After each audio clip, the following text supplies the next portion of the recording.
खून का बदला खून, हमले का जवाब हमला। इजरायली एयर स्ट्राइक में पीएम और मंत्रियों की मौत से भड़के हूती खाई जवाबी हमले की कसम। यमन के हूती विद्रोहियों और इजराइल के बीच लड़ाई तेज हो सकती है।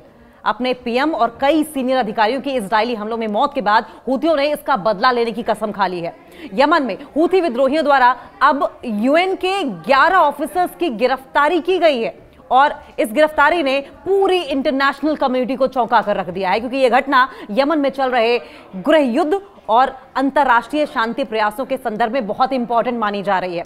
और यमन के हूती विद्रोहियों ने अभी जिस तरीके से एक्ट किया है, ताजा दमन अभियान में कम से कम 11 संयुक्त राष्ट्र कर्मियों को गिरफ्तार किया है। ऐसे में माना यह जा रहा है कि हूती विद्रोही इस वक्त काफी भड़के हुए हैं और जिस तरीके से इजराइल की ओर से लगातार अटैक किए जा रहे हैं, मासूम लोगों को मारा जा रहा है, उस पर हूती विद्रोही गुस्सा बहुत ज्यादा भड़का है। और सबसे ज्यादा तो इस बात पर कि उनके प्रधानमंत्री और कई मंत्रियों को ही मार दिया गया, बेदर्दी से मारा गया, जिस पर हूती विद्रोहियों ने अब कसम खा ली है कि खून का बदला खून से लेकर रहेंगे। और इसी कड़ी में 11 संयुक्त राष्ट्र कर्मियों को गिरफ्तार किया गया है। यह गिरफ्तारी 11 संयुक्त राष्ट्र कर्मियों की नहीं है, 11 यूएन ऑफिसर्स की नहीं है, बल्कि इंटरनेशनल कम्युनिटी को एक बड़ा संदेश देने की है।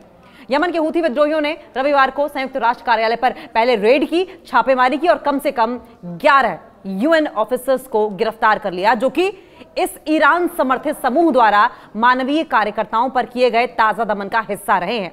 लेकिन यह हमला हूती विद्रोहियों का गुस्सा था, क्योंकि अटैक में उनके पीएम को दर्दनाक तरीके से मार दिया गया था। इजराइल की सेना ने यमन के सना शहर में हूती विद्रोहियों पर हमला किया है, जिसमें हूती सरकार के प्रधानमंत्री समेत कई कैबिनेट मंत्री मारे गए थे। हमले में हूती सरकार के पूरे प्रशासन का सफाया हो गया। वहीं नए कार्यवाहक प्रधानमंत्री भी नियुक्त कर दिए गए और उसके बाद हूती विद्रोहियों का गुस्सा इस कदर चरम पर है कि हूती विद्रोहियों ने ठान ली है कि इजराइल के एक सैनिक को जो भी हूथियों पर नजर डालने की कोशिश करेंगे, उनको चुन चुनकर मारा जाएगा।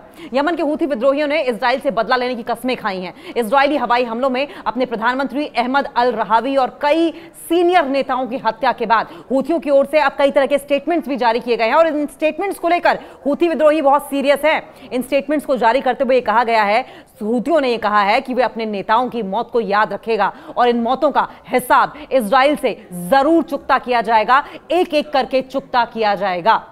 टेलीग्राम पर प्रसारित एक संदेश में हूतियों के समूह की सर्वोच्च राजनीतिक परिषद ने एक प्रमुख मेहंदी अल मशात ने कहा है कि हम अल्लाह, यमनी लोगों को और शहीदों के परिवारों से इस बात का वादा करते हैं कि इजराइल से बदला लेंगे, चाहे जो हो जाए, इस बात का हम बदला लेंगे। मशात ने कहा कि इजराइल में अब कोई सुरक्षित नहीं है और ऐसे में वहां काम कर रही विदेशी कंपनियां देर होने से पहले इजराइल को छोड़ दें, नहीं तो अंजाम बहुत बुरा होगा। हूथियों के इजरायली हमले पर प्रतिक्रिया क्या है, यह भी आप जान लीजिए। देखिए, लगातार इजराइल अटैक पर अटैक किए जा रहा है, जिसमें न सिर्फ मासूम लोग मारे जा रहे हैं, बच्चे मारे जा रहे हैं, बूढ़े मारे जा रहे हैं और कई ऐसे ठिकानों को भी इजराइल की ओर से टारगेट किया गया है जहां पर युद्ध का कोई लेना देना तक नहीं रहा है। ऐसे में यमन के हूती विद्रोही ने इजराइल द्वारा अपने नेताओं की हत्या के बाद, अपने आम लोगों की हत्या के बाद इजराइल के खिलाफ सख्त प्रतिशोध की, सख्त बदला लेने की धमकी दी है। और इस प्रतिक्रिया को अगर हम समझें, क्योंकि हूतियों की ओर से अब जो रिएक्शन आ रहा है, इसे समझना बहुत जरूरी है, क्योंकि ये असेसमेंट जो है, ये एनालिसिस जो है, ये बताएगा कि हूती किस तरीके से इजराइल पर अटैक करने के लिए तैयार हैं। अब बात यह है कि एक तरफ हमास है, हूती है, हिजबुल्लाह है, कई वॉर फ्रंट्स पर इजराइल जूझता हुआ नजर आएगा। और अगर बहुत ही ज्यादा अग्रेसिव तरीके से, जो अग्रेसिव तरीका अब हूतियों के द्वारा अपनाया जा रहा है इजराइल की ओर से, इजराइल की तरफ, अगर अग्रेसिव तरीके से हूती भी अब मैदान में अड़ गए इजराइल के खिलाफ, तो इजराइल बहुत ही भारी संकट में पड़ जाएगा। देखिए, इस प्रतिक्रिया को समझने के लिए कुछ पॉइंट्स हैं, इन पर ध्यान देना जरूरी है। इजराइल द्वारा हूती नेताओं की पहले तो हत्या की गई। अभी देखिए, अगर रीसेंट रिपोर्ट्स देखें या रीसेंट इंसिडेंट्स को देखा जाए, तो हाल ही में इजराइल के हवाई हमले में हूती समूह के प्रधानमंत्री अहमद गालिब नासिर अल रहावी और कुछ और बड़े जो वरिष्ठ अधिकारी थे और नेता थे, उनकी मौत हुई है। यह हमला गाजा युद्ध के बीच में हुआ था, जब इजराइल और फिलिस्तीनियों के बीच जो संघर्ष है, टेंशन है, वो तेज हो गई थी। अब ये समझें कि अहमद गालिब नासिर अल रहावी कौन थे, क्यों उनकी मौत के बाद हूती विद्रोही इतने गुस्से में नजर आ रहे हैं। अल रहावी हूती विद्रोहियों का एक प्रमुख नेता थे और जो समूह की राजनीति और सैन्य गतिविधियों का संचालन कर रहे थे। उनकी हत्या हूतियों के लिए एक बड़ी चोट थी, क्योंकि वो हूती आंदोलन का एक केंद्रीय, एक प्रमुख चेहरा रहे हैं, एक पिवटल रोल वो अदा करते थे। हूतियों की प्रतिक्रिया इस हमले के बाद ऐसी आई है कि हूती नेताओं ने इजराइल के खिलाफ प्रतिशोध की धमकी दी है, बदले की धमकी दी है। उन्होंने कहा कि यह हमला कायराना था और इसके जवाब में हूती समूह इजराइल पर हमले बढ़ाने का इरादा रखता है। यानी कि ये जो हमले अब हूती विद्रोही कर रहे हैं, वो अब और ज्यादा बढ़ेंगे, दिन पर दिन बढ़ेंगे और अग्रेसिव होंगे। यह हमला कायराना था, हूथी विद्रोही साफ कह रहे हैं। हूथी समूह ने इस हमले को अत्यंत निंदनीय बताया है और कहा है कि यह तो बहुत ही बुजदिली वाला काम था, क्योंकि यह सीधे तौर पर उनके राजनीतिक और सैन्य नेताओं को निशाना बनाया गया था। यह 1-to-1 ग्राउंड्स ऑन ट्रूप्स वाली स्थिति नहीं थी, यह तो पीछे से हमला किया गया, प्रतिशोध की धमकी दी गई है। हूथियों ने कहा कि वे अब इजराइल के खिलाफ अपने हमले तेज करेंगे और इसके लिए उनके पास पर्याप्त सैन्य क्षमता है, वो मिलिट्री पावर मौजूद है जिससे कि इजराइल से लोहा लिया जा सके। हूथी समूह का इजराइल के खिलाफ फिलहाल रुख क्या है, समझे आप इस बात को। हूथी विद्रोही समूह जो ईरान से समर्थन प्राप्त करता है, लंबे समय से इजराइल के खिलाफ विरोध कर रहा है। हालांकि ये उनका पहला मौका नहीं है जब उन्होंने इजराइल के खिलाफ सैन्य कार्रवाई की योजना बनाई है।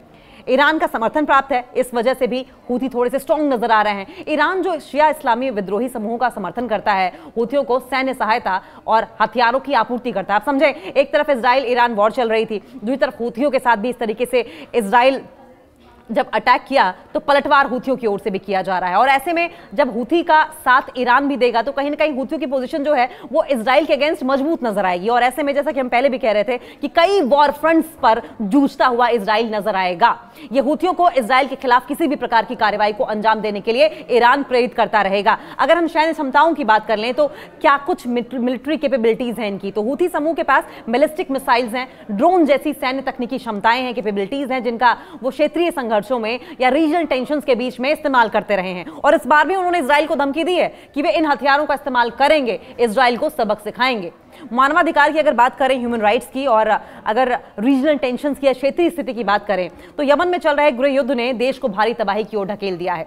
हूथी विद्रोही समूह की कार्रवाइयों के परिणाम स्वरूप रिजल्ट ये रहा है कि यमन में लाखों लोग मानवीय संकटों का सामना कर रहे हैं। मानवाधिकार की स्थिति क्या है वहां पर? हूथियों द्वारा किए गए हमलों और इजराइल के साथ उनके प्रतिशोध की धमकियों से यमन में और अधिक अनस्टेबिलिटी पैदा हो सकती है। गाजा युद्ध का असर क्या है? गाजा में हो रहे संघर्ष ने पूरे मिडिल ईस्ट को उबाल कर रख दिया है और हूथी समूह द्वारा इजराइल के खिलाफ प्रतिशोध की इस योजना इस संकट को और बढ़ा सकती है। और अगर इजराइल अपनी हरकतों से बाज नहीं आया तो जाहिर है कि बारूद के ढेर पर बैठा हुआ मिडिल ईस्ट नजर आएगा। इजराइल के खिलाफ क्षेत्रीय गठबंधन भी है। देखिए, हूथी और इजराइल की अगर बात करें तो हूथी विद्रोही समूह का इजराइल के खिलाफ रुख उनके क्षेत्रीय गठबंधनों से जुड़ा हुआ है। ईरान, सीरिया और लेबनान की हिजबुल्लाह जैसे समूह भी इजराइल के खिलाफ काम कर रहे हैं, जो कि हूथी के फेवर में जाएगा।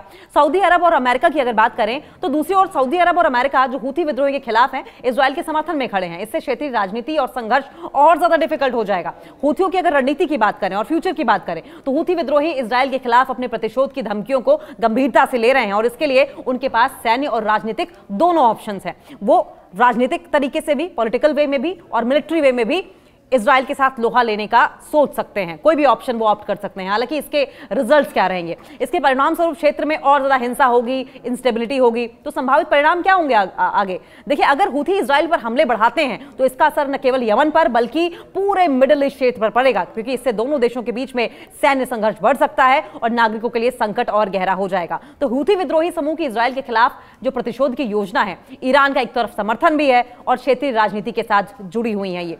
तो इस हिसाब से उनकी अगर सैन्य प्रतिक्रिया देखें तो इजराइल पर काफी भारी पड़ेगी। उनकी सैन्य प्रतिक्रिया जो बैलिस्टिक मिसाइलों और ड्रोन हमलों के रूप में हो सकती है, इजराइल के खिलाफ एक गंभीर चुनौती बन सकती है, एक बड़ा चैलेंज इजराइल के लिए हो जाएगा।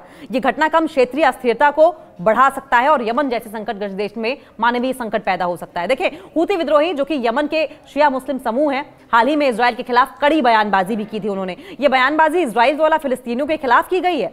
सैन्य कार्रवाइयों और गाजा में जिस तरीके से संकट पैदा हुआ है उसके सामने ये काफी प्रॉब्लमैटिक जरूर लगता है और इस बात के भी कयास लगाए जा सकते हैं कि अब आने वाले दिनों में टेंशन्स और बढ़ेंगी। देखिए, इस विवाद का विस्तार इस्लामिक दुनिया के विभिन्न देशों तक फैला हुआ है। इसकी चपेट में सिर्फ कुछ मुस्लिम कंट्रीज नहीं आएंगी, कई मुस्लिम कंट्रीज आएंगी और हूथी विद्रोहियों ने अपनी तरफ से इजराइल को पहले ही वार्निंग दे दी है और उसे खुलकर निशाना भी बनाया है।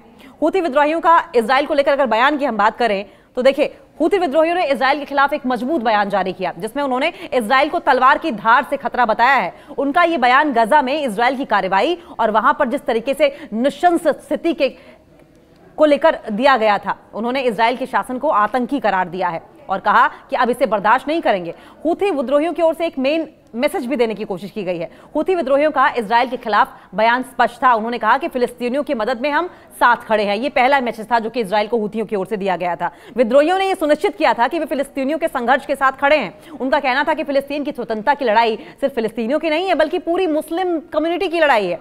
यह पहली बार था जब हूथियों ने खुलकर इजराइल को मुंहतोड़ जवाब दिया था, स्टेटमेंट के जरिए, अटैक के जरिए नहीं। इजराइल का सैन्य वर्चस्व नहीं चलेगा, यह हूथियों की ओर से कहा गया था। देखिए, हूथी विद्रोहियों का आरोप यह था कि इजराइल मुस्लिम देशों पर हावी हो रहा है और उनके खिलाफ अत्याचार कर रहा है। यह बयान इजराइल की मिलिट्री एक्शन को लेकर दिया गया था जो कि गाजा और दूसरे फिलिस्तीनी इलाकों में चल रही थी। और इसके अलावा हम युद्ध के लिए तैयार हैं, बार बार हूथी विद्रोही ये कहते रहे और इजराइल को चेतावनी देते रहे कि वो युद्ध के लिए तैयार हैं, वे हर हालत में युद्ध के लिए तैयार हैं। उनका कहना था कि अगर इजराइल ने फिलिस्तीनियों के खिलाफ अपनी कार्रवाई को नहीं रोका तो वे संघर्ष में सक्रिय रूप से शामिल हो जाएंगे। तो देखिए, गाजा, फिलिस्तीन हो, हर जगह हूथी विद्रोही खुलकर इजराइल के सामने खड़े होते नजर आए हैं, लोहा लेने की बात करते रहे हैं और किसी भी हालत में इजराइल के सामने घुटने टेकने की बात से इनकार करते रहे हैं और अटैक का जबरदस्त रिटेलिएशन के साथ जवाब दिया है, मुंहतोड़ जवाब दिया है। और ऐसे में अगर एक और स्टेटमेंट की बात करें तो हाल के हमलों की अगर बात की जाए तो हूथी विद्रोहियों ने इजराइल को अपनी ओर से हमलों की धमकी दी है। उन्होंने घोषणा की कि यदि इजराइल ने फिलिस्तीनियों के खिलाफ अपनी सैन्य कार्रवाई को जारी रखा तो वे भी इजराइल के खिलाफ अपनी शक्ति का इस्तेमाल करेंगे। इन हमलों का उद्देश्य यह नहीं था कि सीधे इजराइल को निशाना बनाया जाए, बल्कि इसका उद्देश्य यह था, इसका मोटिव यह था कि इजराइल को यह समझाया जाए कि अगर उसने फिलिस्तीनियों के खिलाफ युद्ध जारी रखा तो अन्य मुस्लिम देशों का विरोध भी बढ़ेगा। और अब हूथी विद्रोही भी अग्रेसिव हो गए हैं। हूथी विद्रोहियों ने यह भी साफ कर दिया है कि वे किसी भी कीमत पर फिलिस्तीनियों के पक्ष में खड़े रहेंगे और साथ साथ अब, क्योंकि अब बात सीधे तौर पर हूथियों पर आ गई है, हूथी नेता को मार दिया गया, हूथी प्रधानमंत्री को मार दिया गया, कई बड़े ऑफिसर्स को मार दिया गया, कई बड़े नेताओं को मार दिया गया। ऐसे में अब हूथी बहुत ही मजबूत प्रतिक्रिया देने की बात कर रहे हैं। हूथी विद्रोहियों के अगर दृष्टिकोण की हम बात करें तो विजन क्या है ये भी समझें आप। हूथी विद्रोहियों की विजन को अगर लेकर असेसमेंट की जाए तो बहुत ही, अब इस वक्त बहुत ही टफ है, बहुत ही कठोर है, बहुत ही आक्रामक है। इजराइल की तरफ अगर रुख की बात करें तो बहुत ही अग्रेसिव है। उनका मानना यह है कि इजराइल की कार्रवाई मुस्लिम दुनिया के लिए खतरे के समान है और ऐसे समय में जब मुस्लिम देशों के बीच एकजुटता की बहुत ज्यादा जरूरत है। हूथी विद्रोही अपने वचन के अनुसार, अपने वादे के अनुसार युद्ध की स्थिति में इजराइल के खिलाफ खड़े हैं और खड़े रहेंगे। उनका यह बयान न केवल गाजा की स्थिति से संबंधित है बल्कि पूरे मिडिल ईस्ट और उत्तरी अफ्रीका में मुस्लिम देशों के बीच एकजुटता, साथ साथ यमन के साथ सॉलिडेरिटी की आवश्यकता को भी दर्शाता है। इस बयान का मुख्य उद्देश्य मुस्लिम देशों को जागरूक करना और एक साझा मंच पर इकट्ठा होने का आह्वान भी करता है। हूथी विद्रोहियों का इजराइल को लेकर हालिया बयान अगर समझें और हमलों का संदेश अगर देखें तो बहुत ही साफ है, बहुत ही स्पष्ट है। इजराइल के खिलाफ था ये। उनका ये कहना था कि इजराइल के खिलाफ उठने वाली आवाजें सिर्फ फिलिस्तीनी लोगों की नहीं है, सिर्फ यमन वालों की नहीं है, सिर्फ हमास की नहीं है, बल्कि ये पूरे इस्लामिक जगत का सवाल है। ये संघर्ष अब केवल क्षेत्रीय नहीं रह गया है बल्कि ये इंटरनेशनल होता जा रहा है, ये अक्रॉस द ग्लोब होता जा रहा है, वैश्विक बनता चला जा रहा है। और हूथी विद्रोही इस संघर्ष में सक्रिय रूप से शामिल होने की धमकी भी दे रहे हैं। देखिए, और अब क्योंकि बात उनके देश पर आ गई है, बात उनके अस्तित्व पर आ गई है, तो जाहिर है कि लीविंग नो स्टोन अनटर्न कहा जाता है इंग्लिश में। हूथी विद्रोही अब कुछ यही पैंतरा अपनाते हुए, कुछ यही टेक्निक अपनाते हुए नजर आएंगे। यह बयान अब इस्लामिक देशों के बीच एकजुटता और समर्थन की आवश्यकता को उजागर करता है, खासकर उन परिस्थितियों में जब मुस्लिम दुनिया को लगता है कि इजराइल का प्रभाव बढ़ता चला जा रहा है। ऐसे में अब खून का बदला खून, हमले का बदला हमले से लेकर हूथी विद्रोही इजराइल पर राशन पानी लेकर चढ़ते हुए दिखाई दे रहे हैं। इस बीच इजराइल एयर स्ट्राइक में जिस तरीके से पीएम और मंत्रियों की मौत हुई है, उससे हूथी विद्रोहियों द्वारा इजराइल को खत्म कर लेने की कसम खा ली गई है, जिससे यह माना जा रहा है कि मिडिल ईस्ट अब बारूद के ढेर पर खड़ा हुआ आने वाले दिनों में नजर आएगा, अगर मीडिएशन की तमाम जो कोशिशें की जा रही हैं वो असफल हुई तो।